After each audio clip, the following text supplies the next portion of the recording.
Cette méditation quotidienne vous est présentée par le Centre Le Pèlerin, spécialisé en accompagnement psycho-spirituel. lepèlerin.org.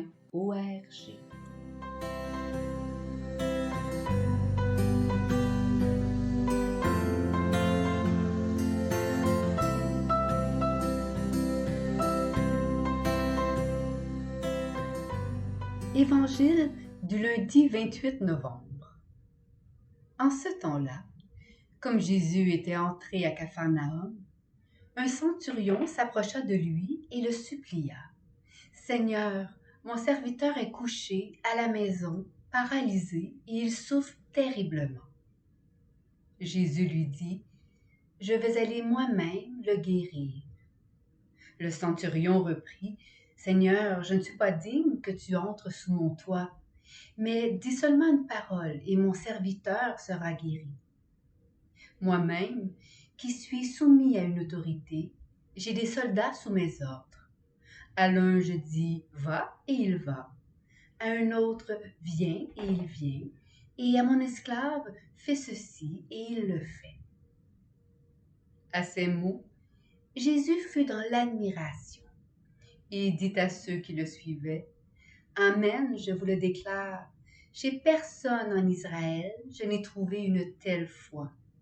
Aussi, je vous le dis, beaucoup viendront de l'Orient et de l'Occident et prendront place avec Abraham, Isaac et Jacob au festin du royaume des cieux. »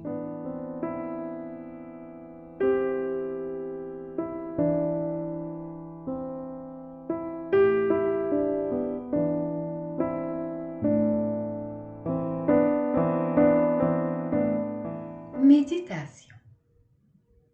Dans l'Évangile, nous croisons souvent le regard de compassion de Jésus ou son regard d'espérance. Nous connaissons son regard doux comme un pardon. Dans ce texte, nous avons la chance de croiser un regard d'admiration. En voyant ce centurion, quelque chose se dilate en Jésus. La poitrine s'ouvre, le corps se redresse pour faire face à cette surprise qui élargit la vie. Ce centurion prend Jésus à l'improviste, car il ne soupçonnait pas une telle foi chez un païen. Pourquoi Jésus est-il étonné? Ce centurion manifeste une foi qui consiste à croire que Jésus guérit à distance et qu'il possède un pouvoir spécial sur la maladie. Ce centurion, qui a l'habitude de commander, quitte sa maison.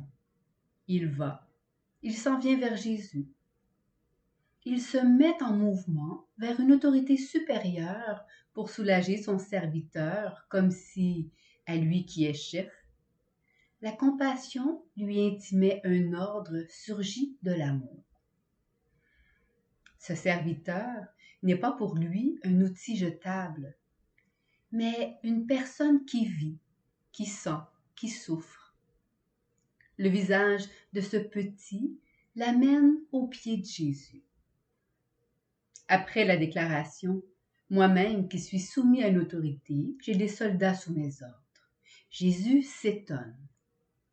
Devant Jésus, ce soldat qui dirige sans homme s'affirme. Il remplit son existence d'une présence assurée. Il fait partie de ces êtres responsables qui osent prendre des risques. Cet homme qui n'hésite pas à être ce qu'il est, met en valeur son je, son ego, dit le texte grec. On pourrait dire littéralement, en effet, moi, je, suis un humain sous une autorité ayant sous moi-même des soldats. Est-ce du narcissisme? Pas du tout.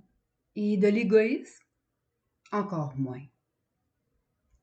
Comme les grands arbres, dont les branches s'élargissent et protègent ceux qui s'abritent sous son ombre, ce soldat n'approche pas Jésus pour lui-même, mais pour ce serviteur qu'il a appris à aimer. Ce centurion, sûr de lui, se soucie pourtant de cet homme abattu par une terrible souffrance. L'adjectif « terrible » montre que son cœur vibre à l'unisson de la douleur du serviteur. Le centurion porte sans doute l'armure réglementaire pendant son service, mais son cœur est sans carapace. La puissante personnalité du centurion prend soin de la personnalité paralysée de son serviteur. Il sait vouloir pour les autres ce qui est bon pour lui. Le centurion se sent relié aux autres. Membre d'une hiérarchie, il sait que son autorité dérive de l'autorité de l'empereur. Il a un chef au-dessus de lui et il possède des subalternes. En reconnaissant ses limites et le contour de son pouvoir, il fait preuve d'humilité. Et voici le plus important, il pressent que l'autorité de Jésus provient de Dieu lui-même. Ce soldat païen a l'intuition que Jésus n'est pas un magicien itinérant. Il croit que Jésus recueille la puissance d'un autre auquel son action est fidèle.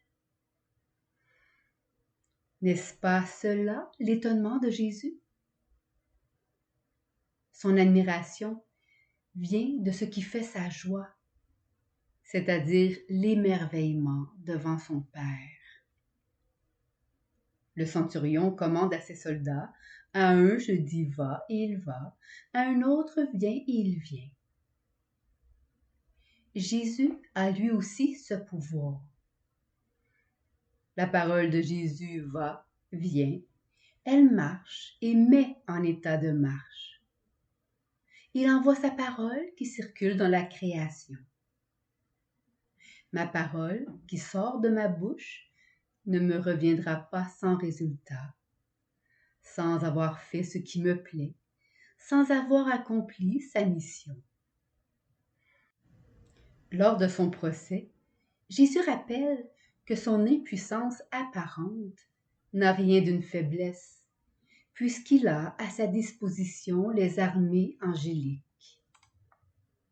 Crois-tu que je ne puisse pas faire appel à mon Père? Il mettrait aussitôt à ma disposition plus de 12 légions d'anges. Jésus s'émerveille aussi d'autres choses. À partir de sa propre vie, le centurion lit une parabole capable de dire quelque chose du royaume de Dieu. On le sait, Jésus invente des paraboles issues de la vie ordinaire. Jésus admire ce centurion habile, qui sait trouver dans sa vie ce qui parle de Dieu. Est-il audacieux de dire que pour ce centurion, le langage de sa vie devient un signe qui oriente vers la parole? Certes, Dieu le Père n'est pas un général. Le Christ n'est pas un officier dont nous serions les soldats.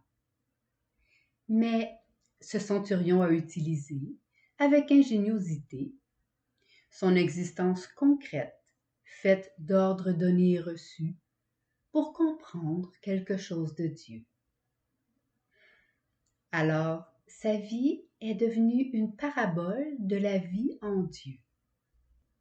À notre tour, ne pourrions-nous pas, en ce temps de l'Avent, faire comme ce centurion habile en relisant notre vie pour y découvrir les traces du royaume? Ne pouvons-nous pas déchiffrer notre existence ordinaire pour y déceler les signes de la parole agissante? À la lumière de l'Esprit, pourquoi ne pas relire notre vie comme ce berceau dans lequel le Christ peut naître? Méditation écrite par Vincent Rijfsteck.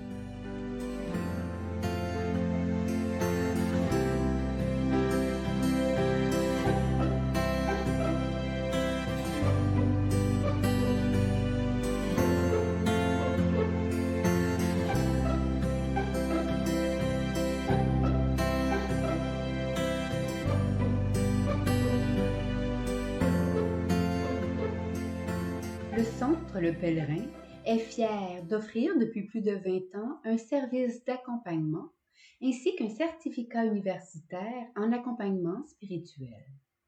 Tous nos services sont offerts en ligne. Nous sommes situés à Montréal, au pied de l'Oratoire Saint-Joseph. Le Pèlerin, le savoir intérieur qui transforme la vie. lepèlerin.org. Page Facebook, Centre Le Pèlerin.